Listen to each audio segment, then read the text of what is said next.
SIP systematic investment plan. ये एक ऐसी चीज है जो एक इंसान को अमीर से गरीब भी बना सकती है और गरीब से अमीर भी बना सकती है। तो आज हम जानने वाले हैं कि एक SIP क्या होता है, मतलब कि सिस्टमेटिक इन्वेस्टमेंट प्लान क्या होता है, आखिर में इसके नुकसान क्या होते हैं एंड इसके फायदे क्या होते हैं। आज हम इन दोनों चीजों के बारे में जानने वाले हैं, तो ध्यान से पूरे वीडियो को वॉच करिएगा, क्योंकि इस वीडियो के अंदर मैं आपको सारी चीजें बताने वाला हूँ SIP के बारे में। बहुत सारे लोग होते हैं जो केवल आपको ये बताते हैं कि आखिर में SIP के फायदे क्या होते हैं, कितने पैसे लगाओगे तो कितना हो जाएगा। ये सारी चीजें बहुत सारे लोग यूट्यूब पे बताते हैं। मैंने बहुत सारे वीडियोज को वॉच किया, उसके बाद मैंने ये वीडियो बनाने का डिसाइड किया। तो इस पूरे वीडियो को आप अच्छे से वॉच करिएगा, तभी जाके आपको समझ में आएगा कि SIP आखिर में होता क्या है और इसके प्रॉस और कॉन्स क्या होते हैं, मतलब कि इसके नुकसान और फायदे क्या होते हैं। क्योंकि बहुत सारे लोगों को फायदे पता है बट नुकसान किसी को नहीं पता है, नुकसान क्या होते हैं इसके। क्योंकि सभी को लगता है कि पैसे हर महीने इन्वेस्ट करो और 1 साल के बाद, 2 साल के बाद, 10 साल के बाद मेरे पैसे बहुत ज्यादा हो जाएंगे, फिर मैं बहुत ज्यादा अमीर बन जाऊंगा। बट जो इसका दूसरा साइड है, यानी कि जो नुकसान है, जो SIP के नुकसान है, वो आपको अभी तक नहीं पता है। बहुत लोगों को पता भी होगा बट बहुत सारे लोगों को इसके बारे में नहीं पता है, क्योंकि YouTube पे बहुत सारे ऐसे वीडियोज हैं जो केवल ये बताया गया कि SIP के फायदे क्या होते हैं। अगर आप इस वीडियो पे पहली बार आए तो चैनल को सब्सक्राइब कर लीजिएगा एंड इस वीडियो को जरूर लाइक करिएगा। सबसे पहले हम जानते हैं कि आखिर में SIP क्या होता है, सिस्टमेटिक इन्वेस्टमेंट प्लान क्या होता है। आप इसका नाम सुन के ही समझ गए होंगे कि आखिर में इसका काम क्या है। सिस्टमेटिक इन्वेस्टमेंट प्लान मतलब कि एक सिस्टम वाइज पैसे को इन्वेस्ट करना होता है, हर महीने फिक्स अमाउंट इन्वेस्ट करना होता है एक फिक्स टाइम के लिए। इसको बोलते हैं SIP। तो आई होप आपको SIP के बारे में, SIP का मतलब समझ में आ गया होगा। अब बढ़ते हैं कि SIP के फायदे क्या हैं, उसके बाद हम बात करेंगे नुकसान के बारे में। तो मैं आपको कुछ पॉइंट्स बताने वाला हूं जो फायदे के ऊपर होंगे और कुछ पॉइंट्स बताऊंगा जो नुकसान के ऊपर होंगे। तो डायरी कलम लेके बैठ जाइएगा, क्योंकि नोट करना बहुत ही इंपॉर्टेंट है। अगर आप बिगिनर हैं, अगर आप आज से पहले कभी SIP के बारे में नहीं जानते थे या अभी तक आपने इन्वेस्टमेंट स्टार्ट नहीं किया है, तो ये वीडियो आपके लिए बहुत ज्यादा इंपॉर्टेंट होने वाली है। तो चलिए सबसे पहले हम समझते हैं कि आखिर में इसके फायदे क्या हैं। तो SIP का सबसे पहला फायदा है डिसिप्लिन्ड इन्वेस्टिंग, मतलब कि आप यहाँ पे डिसिप्लिन हो जाते हैं। मतलब आपको यहाँ पे हर महीने पैसे इन्वेस्ट करने हैं, हर महीने आपको एक फिक्स अमाउंट इन्वेस्ट करना है, जिससे आपकी हैबिट बन जाती है इन्वेस्टिंग की। बहुत सारे लोग होते हैं जो इन्वेस्ट नहीं कर पाते, बट जो SIP होता है ना, वो आपको डिसिप्लिन बना देता है इन्वेस्टिंग के लिए। आपको यहाँ पे हर महीने जितना आपने अमाउंट चूज किया है उतना आपको इन्वेस्ट करना ही करना है। इसीलिए आप यहाँ पे डिसिप्लिन बन जाते हैं और आपकी एक हैबिट आ जाती है, मतलब कि आपको इन्वेस्ट करने की एक हैबिट आ जाती है और वो हैबिट लॉन्ग टाइम के लिए चलती रहती है। तो सबसे पहला पॉजिटिव है कि आपको यहाँ पे डिसिप्लिन होना पड़ता है और आप ऑटोमेटिक कुछ सालों के बाद डिसिप्लिन हो ही जाते हैं। दूसरे पॉइंट के ऊपर बढ़ते हैं। जो दूसरा एडवांटेज है वो है कॉस्ट एवरेजिंग, मतलब कि आप मान के चलिए कोई भी म्यूचुअल फंड में आप पैसे इन्वेस्ट कर रहे हैं। अब एग्जांपल के तौर पे मान के चलिए आपने किसी भी म्यूचुअल फंड का यूनिट बाई किया। अब म्यूचुअल फंड के अंदर यूनिट होता है, जैसे आप स्टॉक्स खरीदते हैं ना, कंपनी जो होती है उसके स्टॉक्स होते हैं, आप स्टॉक्स जाके खरीदते हैं कंपनी के, वैसे ही म्यूचुअल फंड में यूनिट होता है। जो भी फंड होते हैं म्यूचुअल फंड में जिसमें आप SIP करने जाते हैं, उसमें यूनिट्स होते हैं बहुत सारे।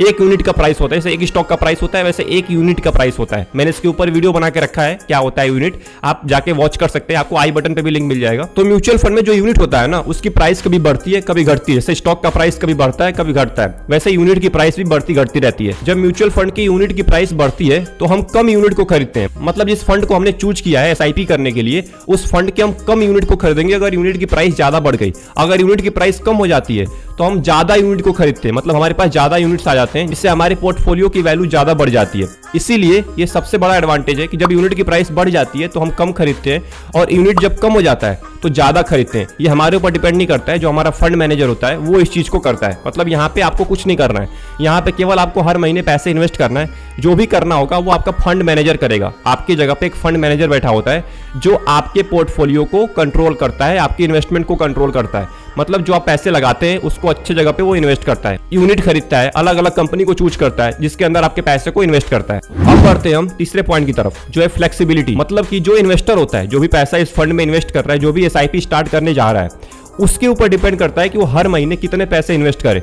मतलब यहाँ पे और कोई डिसाइड नहीं करता है, इन्वेस्टर खुद ही डिसाइड करता है कि उसको कितने पैसे हर महीने इन्वेस्ट करने हैं। क्योंकि अगर आप FD कराने जाते हैं, मतलब फिक्स डिपॉजिट, तो आपको एक लिमिट मिलती है कि आपको इससे कम नहीं करना है, इससे ज्यादा ही करना है फिक्स डिपॉजिट। बट यहाँ पे आपको कोई भी लिमिट नहीं होता है। यहाँ पे आप जितने से मन चाहें, 100 रुपए से, 200 रुपए से, 500 रुपए से, 1000 रुपए से, 10,000 रुपए से, आप जितने से चाहें उतने से अपना SIP स्टार्ट कर सकते हैं और उसके बाद अपने पैसे को अच्छे जगह पे, अच्छे फंड में इन्वेस्ट कर सकते हैं। तो आई होप आपको फ्लेक्सिबिलिटी के बारे में पता चल गया होगा। चौथा एडवांटेज है कन्वीनियंस, मतलब कि यहाँ पे कोई आपको प्रॉब्लम नहीं आने वाली है पेमेंट रिलेटेड। मतलब कि जब आप पेमेंट करने जाते हैं SIP के लिए, जब आप हर महीने इन्वेस्ट कर रहे हैं, तो आपको वहां पे कोई प्रॉब्लम नहीं आएगी। मतलब कि यहाँ पे बहुत सारे ऐसे फंड होते हैं जो ऑफर करते हैं ऑटो पेमेंट। एसआईपी के अंदर आपको एक डेट चूज करनी होती है, उस डेट को आपके बैंक से पैसे कट जाया करते हैं। मतलब कि एक ऑटो पेमेंट होता है, आप ऑटो पेमेंट लगा सकते हैं, वो आपके ऊपर डिपेंड करता है। आप नहीं भी लगा सकते हैं बट आप लगा भी सकते हैं, लगा देंगे तो आपके लिए बेटर रहेगा, क्योंकि इसमें एक ऑटो पेमेंट का मैटर होता है। बहुत सारे फंड ऑफर करते हैं ऑटो पेमेंट। अब इससे क्या होता है कि जिस भी डेट को आपने चूज किया है कि उस डेट को मेरे को इन्वेस्ट करना है,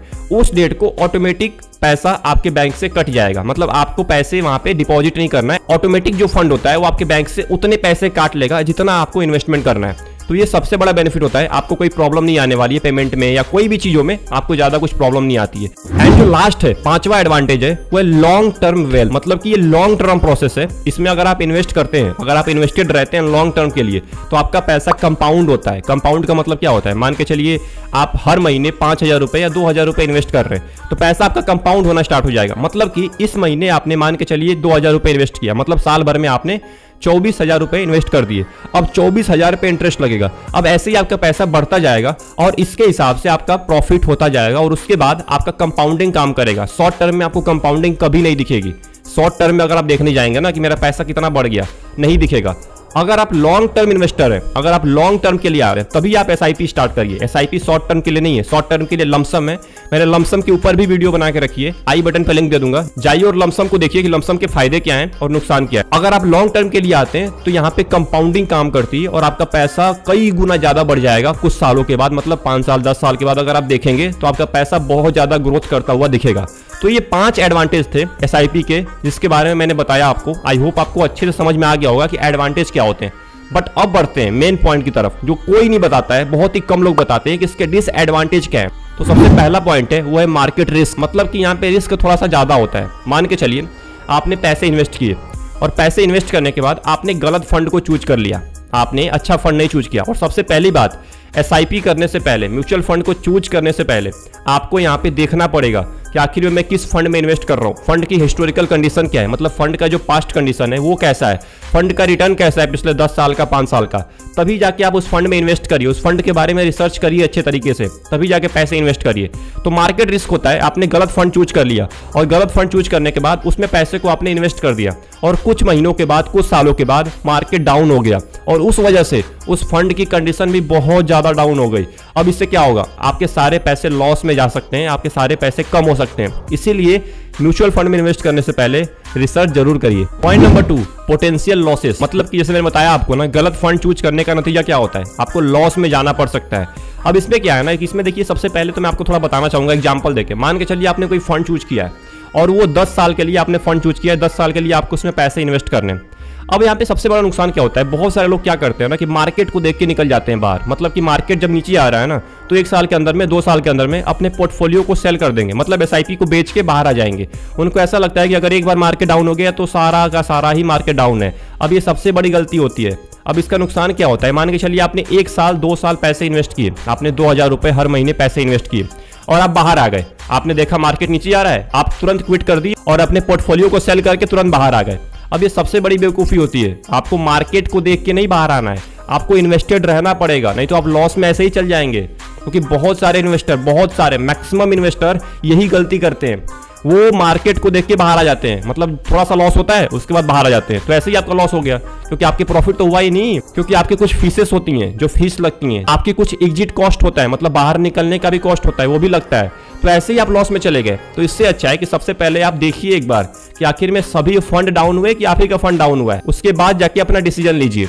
अब बढ़ते हैं तीसरे डिसएडवांटेज के ऊपर, जो है फंड मैनेजर के ऊपर डिपेंडेंसी। मतलब कि आपको फंड मैनेजर के ऊपर डिपेंड रहना पड़ता है। आप इसके अंदर कुछ नहीं कर सकते, क्योंकि फंड मैनेजर ही चलाता है आपके फंड को। जो भी आप फंड को चूज किए हैं, उस फंड को एक फंड मैनेजर को हायर किया गया होता है। वो फंड मैनेजर आपके पैसे को इन्वेस्ट करता है अलग अलग स्टॉक्स में और वहां से आपको प्रॉफिट होता है। तो यहाँ पे हमें ना डिपेंडेंसी हो जाती है फंड मैनेजर के ऊपर। अगर फंड मैनेजर अच्छा काम नहीं कर रहा है तो आपका पैसा भी लॉस में जाएगा, अगर वो अच्छा कर रहा है तो आपको रिटर्न भी बहुत ज्यादा मिलेगा।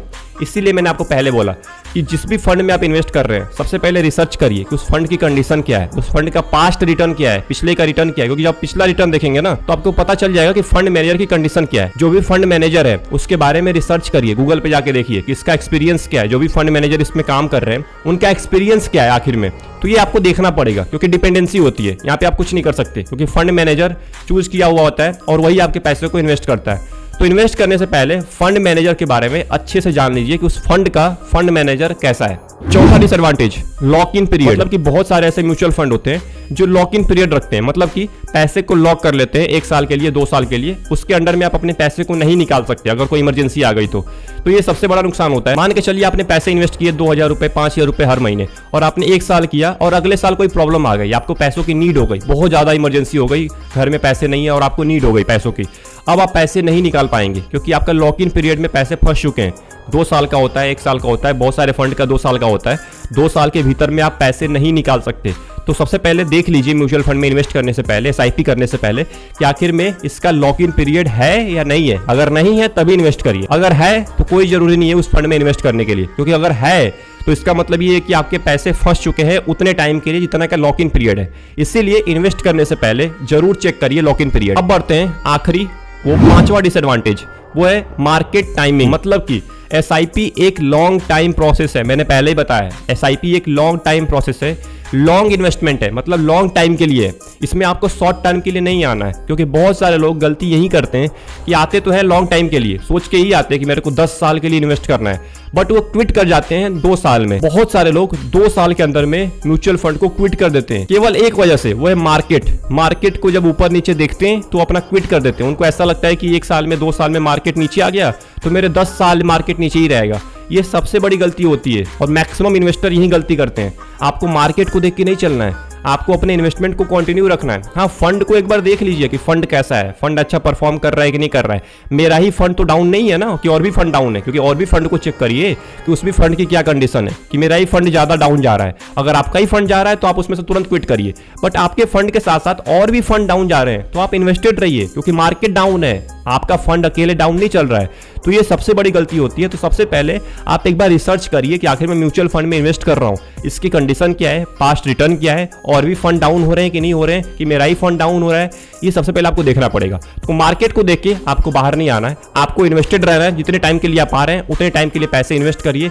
एंड मैं यही उम्मीद करता हूं कि आपको समझ में आ गया होगा कि आखिर में एसआईपी के एडवांटेज क्या होते हैं और डिसएडवांटेज क्या होते हैं, क्योंकि बहुत सारे लोगों को एडवांटेज पता होते हैं, पिछला हिस्सा नहीं पता होता है कि इसका डिसएडवांटेज क्या है। तो चलिए मिलते हैं अगले वीडियो में। अगली वीडियो एक और एसआईपी के ऊपर होने वाली है, उसके अंदर मैं और चीजें बताने वाला हूँ एसआईपी के बारे में। तब तक के लिए best of luck, take care.